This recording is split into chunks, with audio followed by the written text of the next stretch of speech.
맞는 얘기입니다.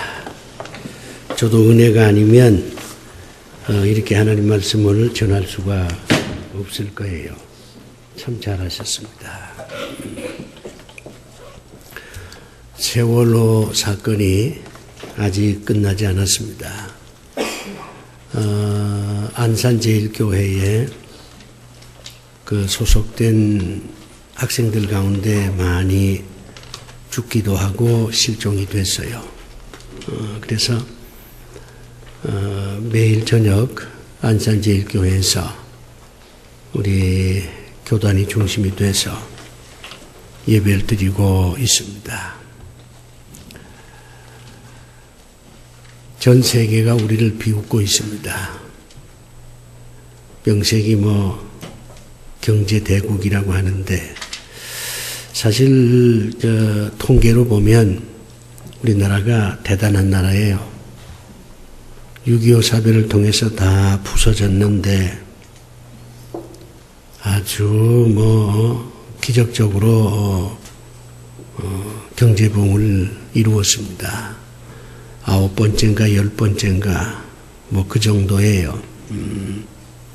통일이 되면 6번째가 될 것이다, 7번째가 될 것이다, 그런 골드만삭스의 통계 보고도 있습니다.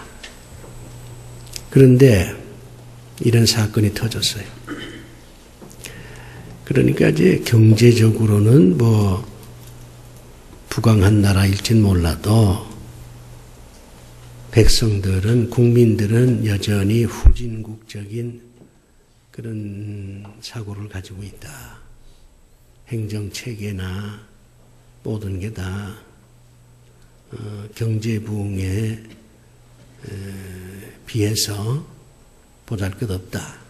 이렇게 이제 전 세계가 우리를 비웃고 있습니다. 참 참담한 노릇이에요. 왜 이런 일들이 벌어지는가? 지난 해방 이후 70년 동안 오직 경제에만 몰입을 했어요. 그저 돈만 벌면 된다. 수단 방법을 가리지 않고 돈만 벌면 된다. 이게 우리 백성들의 가치관이었습니다. 그러니 눈 감아주면 돈 주고, 도장 찍어주면 돈 주고, 또 법을 어겨서 화물을 더 많이 실으면 돈 되고, 어디서 싸구려 배를 사다가 개조해서 또 돈 벌고, 그러다 보니까 이런 참담한 일이 벌어진 겁니다. 선진국이 되려면 물론 경제도 부흥이 돼야 되지만 국민들에게 책임의식과 인격이 경제 부흥에 걸맞게 조화를 이루어야 됩니다.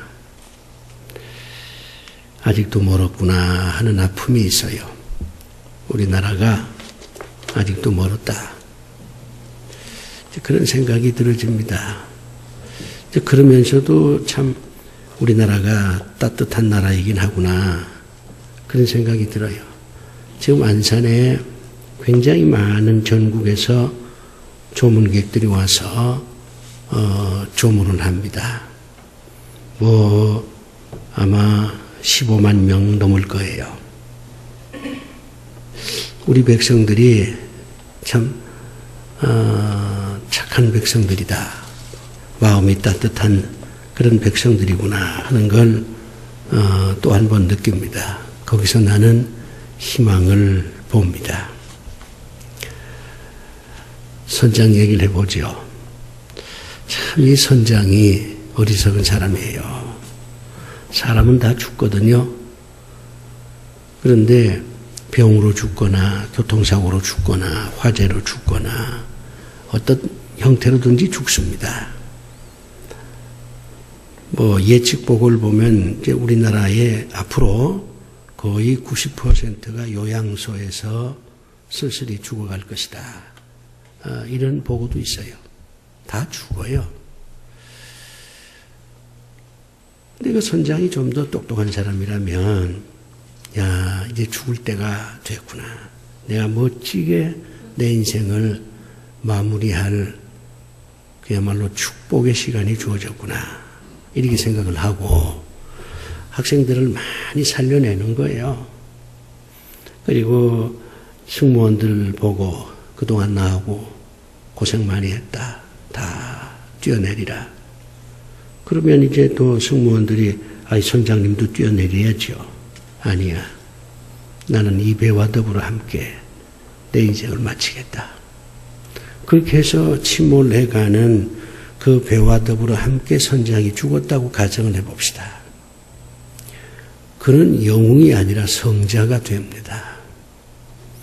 지금까지 그 사람이 저지른 모든 죄가 다 덮어져요. 나라에서 얼마나 그 사람을 극진하게 예우하겠습니까? 국민들이 성금을 모아서 갖다 줄 거고 그 후손들이 명예와 돈을 함께 가질 수가 있는 거예요. 그런데 뭐 살겠다고 선장의 본분을 망각하고 제일 먼저 도망가서 이제 감옥 가게 됐잖아요. 그 자녀들이 얼마나 참 힘들겠어요. 고개 들고 살기가 어려울 겁니다.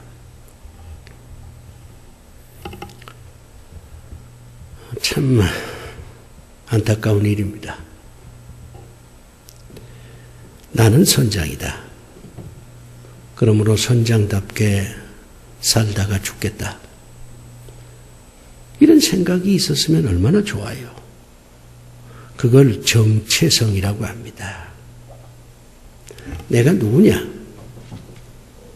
거기에 대한 해답을 분명히 얻고 따라서 내가 어떻게 행동을 해야 되느냐? 거기에 대해서 명쾌한 행동 지침을 가진 사람은 정체성이 아주 분명한 사람이에요. 이 사람은 흔들리지 않아요. 자기 정체성에 따라서 인생을 뚜벅뚜벅 걸어갑니다.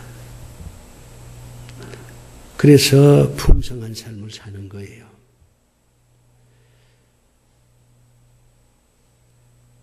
우리 예수 믿는 사람들이 과연 정체성이 있는가? 이것도 우리가 한번 좀 생각을 해봐야 됩니다. 넌 누구냐? 이렇게 길 가는 나그네가 우리에게 물으면 우리가 대답할 말이 많아요. 나이는 몇 살이고 학교는 어디 나왔고 무슨 직장은 어디고 결혼했고 근데 이런 게 다 필요 없어요. 길 가는 나그네가 넌 누구냐? 이렇게 물으면 나는 그리스도인이다. 난 예수 믿는 사람이야. 이렇게 대답을 해야 돼요.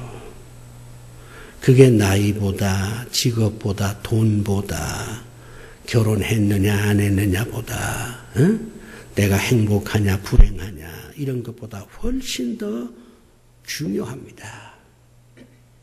그런데 우리가 그걸 못하고 있어요.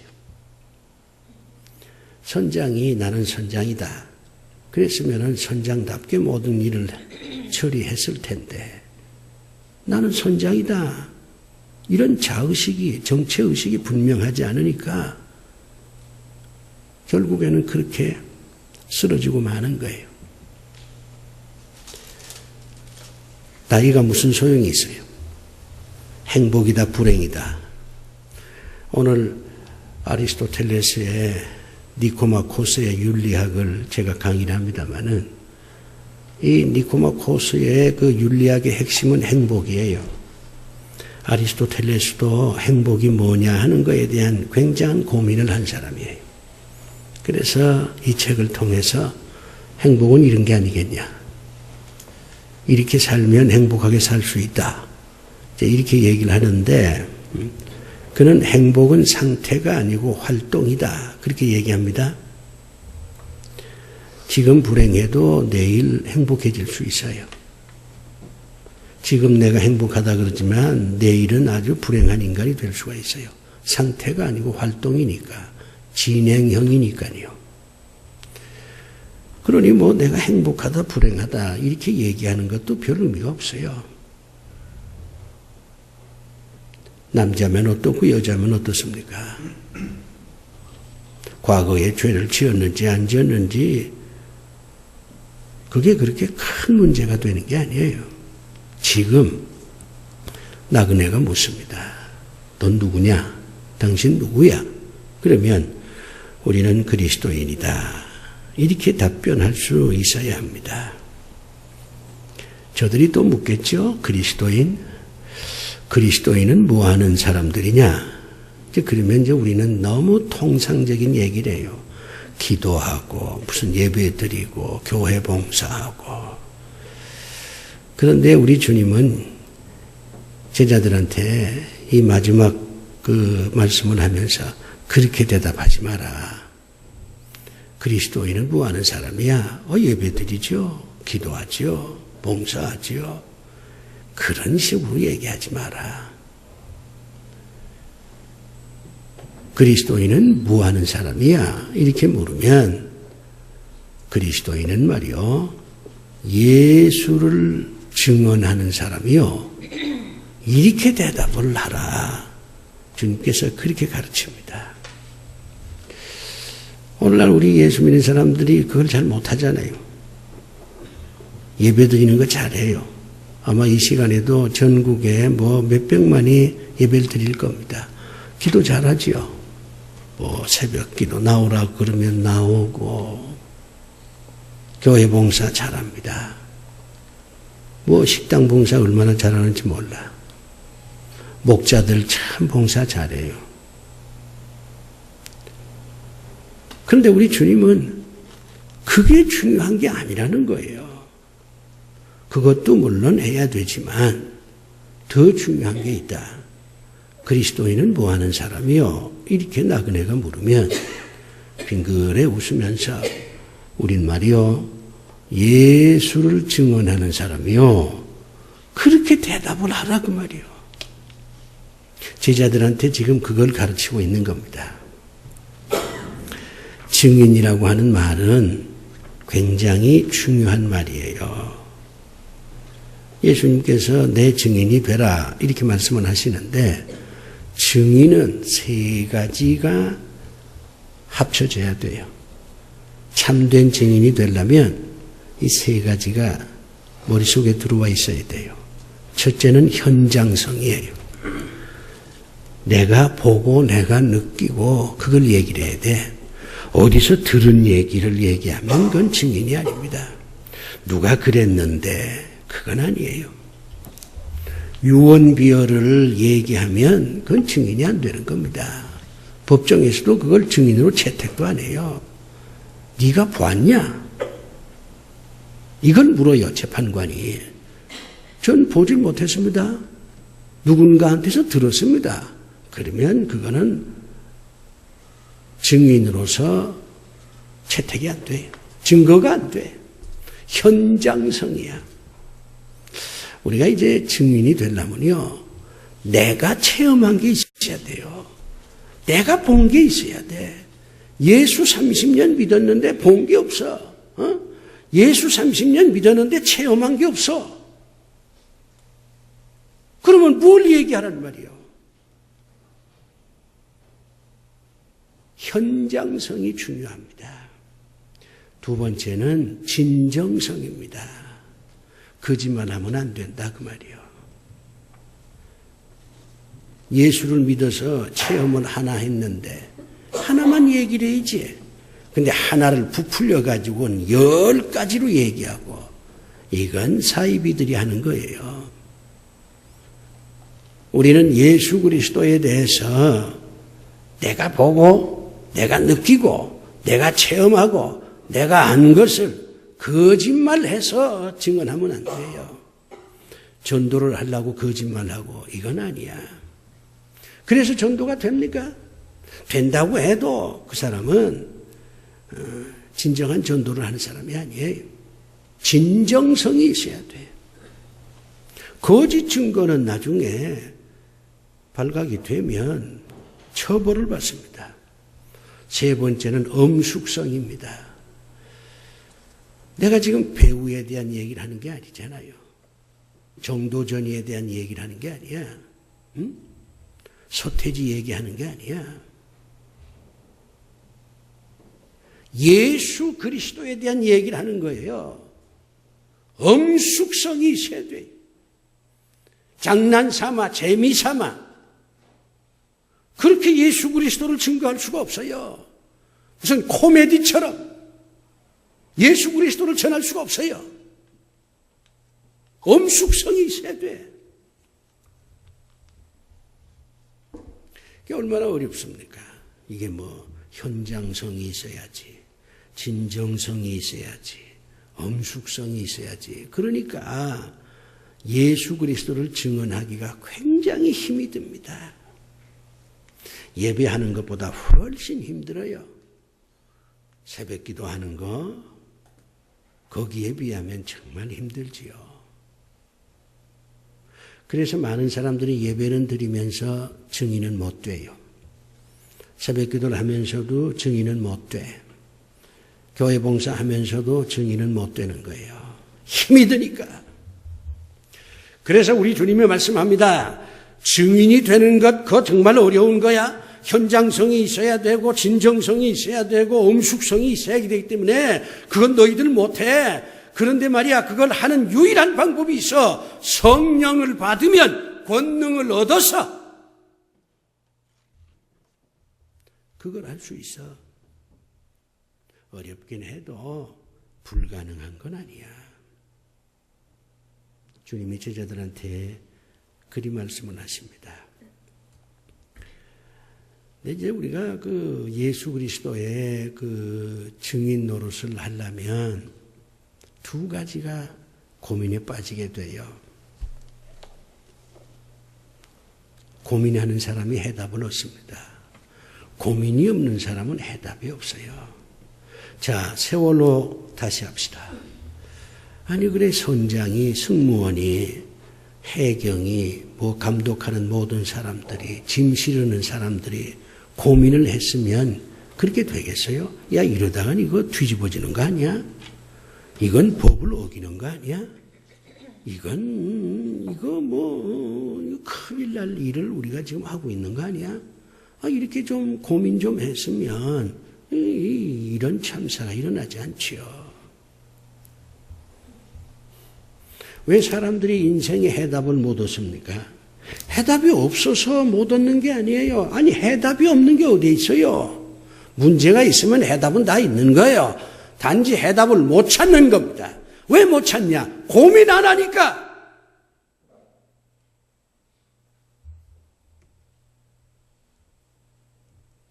예수의 증인이 되려면 우리가 두 가지 고민을 해야 돼요. 첫 번째 고민은 뭐냐면 예수에 대해서 무슨 증언을 내가 해야 되느냐? 내용에 대한 겁니다. 내용. 또 하나는 방법에 대한 거예요. 내용과 방법에 대한 고민을 하게 됩니다. 근데 이제 우리 주님께서는 여기에 대한 해답도 이미 다 주셨어요. 예수 그리스도에 대해서 우리가 증언을 하려면 그 내용이 복잡하지가 않아요. 복잡하지가 않아. 이게 나이 들어가면요, 여러 가지 유익이 많아. 그 중에 하나가 단순해집니다. 세상을 보는 게 단순해져요. 예수님에 대해서 증언을 하는 것 단순합니다. 뭐 복잡한 게 없어요. 세 가지만 증언하면 돼요. 그 외에도 많이 있지만 너무 많이 있으면 다 잊어버리니까 제가 세 가지만 얘기하는 거예요. 첫째는 주님의 신분에 대한 증언입니다. 예수가 누구냐 그 말이에요. 목수다 이건 아닙니다. 33살에 죽은 석가모니 같은 무슨 성자다 이건 아니에요. 예수 그리스도에 대한 신분을 우리가 얘기를 해야 돼요. 주님이 돌아가실 때 백부장이 그렇게 얘기합니다. 이분은 정말 하나님의 아들이었다. 바로 그거예요. 우리가 예수 그리스도를 증언한다고 할 때 예수는 하나님의 아들이다, 이렇게 증언을 해야 됩니다. 내가 믿는 예수는 하나님의 아들이다, 이렇게 얘기를 해야 돼요. 무슨 뭐 성인이고 무슨 혁명가고 젊은 지도자고 이렇게 증언하면 안 돼요. 두 번째는 예수님의 사랑입니다. 예수님이 날 사랑했다는 거예요. 예수님이 날 사랑해서. 근데 이 사랑이란 말처럼 애매한 말이 없어요. 예수님이 날 사랑했다. 그럴 때 그 사랑의 핵심은 용서입니다. 용서 없는 사랑이 어디 있어요? 부모는 자식을 늘 용서합니다. 왜? 사랑하니까. 주님이 날 용서했다 이거예요. 또 하나는 치유입니다. 고쳐주었다고 말이에요. 내가 병들었을 때, 내가 마음의 상처를 받았을 때, 내가 배신을 당해서 정말 죽으려고 결심했을 때, 내가 인생을 포기하려고 했을 때 주님께서 나를 사랑하셔서 나를 치유해 주셨다. 사랑이 뭐예요? 고쳐주는 거지. 의사가 환자를 사랑하니까 고쳐주는 거 아니에요. 돈만 바라고 고쳐주는 거 아닙니다. 내가 만난 의사들이 그렇더라고. 저들이 나를 사랑하니까 내 병을 고쳐주려고 애를 많이 써요. 사랑은 고쳐주는 겁니다. 주님이 나를 고쳐주었다. 육신의 병도 고쳐주고 마음의 병도 고쳐주고 고쳐주었다. 그렇게 증거하는 겁니다. 또 하나 있어요. 주님은 나를 진리로 인도해 주었다. 사랑은 뭐 하는 겁니까? 같이 가는 거예요. 근데 같이 가는데 참된 길로 같이 가야 사랑이지. 에? 잘못된 길로 같이 가는 게 사랑이겠어요?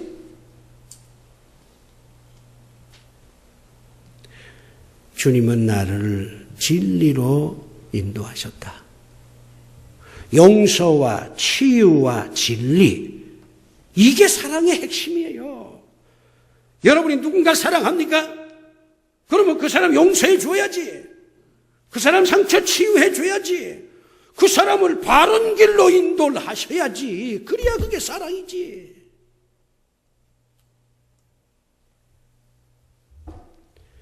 주님을 증거한다고 할 때 주님은 나를 사랑하셨습니다. 그렇게 우리가 얘기를 하는 거예요. 또 하나, 주님의 능력입니다. 우리가 주님에 대해서 증거할 때 우리 주님은 뭐 별 볼 일 없는 분이었습니다, 이렇게 얘기하면 되겠어요? 초라한 분입니다. 십자가에서 뭐 나의 하나님 어찌하여 나를 버리셨나이까 비명을 지르고 그냥 죽었습니다, 이렇게 얘기할 수 없잖아요. 그건 사실이 아니니까요. 길 가는 나그네들에게 그리스도를 증거할 때 우리가 증거해야 될 중요한 내용은 주님의 능력입니다. 주님의 능력이 많으신 분이었습니다. 그가 얼마나 능력이 많으시냐. 내 죄를 위해서 십자가에서 죽으실 뿐만 아니라 다시 살아나신 분입니다. 사망 권세를 깨트린 분이십니다. 무덤의 문을 박차고 나오신 분이십니다. 내가 믿는 주님은 능력이 많으신 분이십니다. 이렇게 얘기를 해야 그 그리스도를 증거하는 사람이 되는 거 아니겠어요? 내용은 간단해요. 간단하다고 복잡하게 우리가 예수님 얘기할 필요가 없어요. 그 다음에 이제 또 하나 고민은 방법이잖아요. 이거 어떤 방법으로 해야 되나? 어떤 방법으로? 첫째는 생각으로 해야 됩니다. 그 유행가 가사에 앉으나 서나 당신 생각, 그런 가사 있잖아요. 우리는 앉으나 서나 주님 생각을 해야 돼요. 주님 생각할 때 복잡할 거 없어요. 주님은 하나님의 아들이시다. 주님은 나를 사랑하셨다. 주님은 능력이 많으셨다. 이걸 생각하는 거예요. 생각이 운명을 바꾸는 첫걸음이라고 하는 걸 여러분이 아셔야 합니다. 생각하는 갈대라고 하는 이 말 속에는 비록 갈대처럼 약하지만은 생각할 수 있다는 이것 때문에 그 약함을 얼마든지 극복할 수 있다고 하는 얘기예요. 생각을 해야지, 생각을.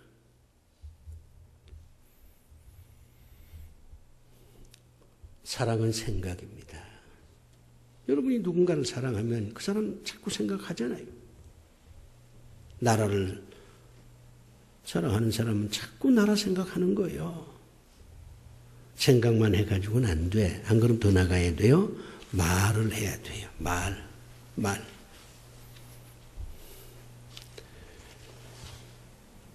말이 사람을 변화시킵니다. 말을 해야지. 난 예수 믿습니다. 말을 해야지. 내가 믿는 예수님은 이런 분입니다. 말을 해야지. 내가 예수 30년 믿었는데 이런 체험을 했습니다. 말을 해야지. 저요, 굉장히 힘들게 인생을 살았지만 내가 예수 믿고 나니까 그 힘든 거 하나하나 정리가 되대요. 한 10년 믿으니까 마음의 평안을 얻게 되대요. 말을 해야지. 그런데 말만 가지고 되진 않아요. 또 하나, 행동입니다. 생각의 끝은 행동이라야 돼요. 인간은 왜 생각하느냐? 행동하기 위해서 생각하는 겁니다. 생각만 해가지고서야 무슨 좋은 결실이 있겠어요? 우리가 예수 그리스도를 증거하려면 행동해야지. 동창회도 가서 예수를 증거해야 되니까. 지나가는 사람 붙잡아 놓고 행동해야지. 생각과 말과 행동을 통해서 우리는 그리스도를 증언할 수가 있습니다. 사람들이 부활절에 난리법석이요. 부활절 하면 모든 교회가 부활절 예배를 드린다, 계일안을 논아준다. 전 세계가 그 난리야. 사람들은 왜 부활절 이렇게 중요한가 하는 것에 대해서 한번 깊이 생각을 해볼 필요가 있어요. 많은 사람들은요, 예수님이 부활했으니까 그날 달걀도 논아주고 음악회도 하고 잔치도 해야 된다 이렇게 생각을 해요. 예수님이 부활했으니까. 난 그렇게 생각 안 해요. 예수님이 부활하셨다고 하는 건 큰 사건이 아닙니다. 주님은 부활 같은 건 문제가 안 되는 분이에요. 생각해 보세요. 제가 부활했다면 그건 대단한 사건이죠. 그렇잖아요. 그런데 예수님이 부활했다는 건요, 그건 대단한 사건이 아닙니다. 주님은 10번 죽으면 10번 부활하시는 분이에요. 그러니 부활절 날 그렇게 난리를 법석하는 이유는 예수 그리스도가 부활했다는 데 있지 않습니다. 왜 부활절 날 그렇게 난리를 법석 떨어야 되느냐? 이유는 하나예요. 그리스도께서 부활하셨기 때문에 내가 새로워졌다는 겁니다. 내가 새로워진 날이 부활절이에요. 예를 들어 볼까요? 베드로를 보세요. 부활하기 전에 베드로는 형편없는 사람이었어요. 말만 앞서지 행동은 정말 비굴하고 비겁한 자였습니다. 예수님을 3번이나 부인했잖아요. 그런데 부활하고 난 다음에 베드로는 전혀 딴 사람이 됐어요. 그런 용기 있는 자가 됐습니다. 복음 전하는 데 자신의 생명을 바쳤어요. 코바디스라고 하는 소설을 보면 베드로가 순교를 당할 때 십자가에 거꾸로 매달려서 순교했다 그러잖아요. 아, 주님처럼 내가 어떻게 죽을 수 있냐. 나는 거꾸로 매달려서 죽겠다. 그리 했다고 적혀 있어요. 대단한 변화입니다. 그리스도의 부활은 바로 우리를 변화시키는 사건입니다. 그렇기 때문에 부활절은 의미가 있고 가치가 있고 정말 계란도 만들어서 놓아주고 특별한 순서를 가져서 그날을 기념해야 될 가치가 있는 겁니다. 새 사람의 탄생이 바로 부활절입니다. 이제 우리는 부활절을 지냈습니다. 새로워져야 돼요. 다야 어떻게 새로워지겠습니까? 하루아침에 우리가 다 새로워질 수는 없어도 하나만이라도 달라져야 합니다. 그래야 주님의 부활을 영접한 자들이 될 수가 있습니다. 사랑하는 교회 여러분, 하나만이라도 달라집시다. 기도합시다. 아버지 하나님이여, 이제는 그리스도 예수를 증거하는 새로운 삶을 살게 하여 주시옵소서. 예수님 이름으로 기도합니다.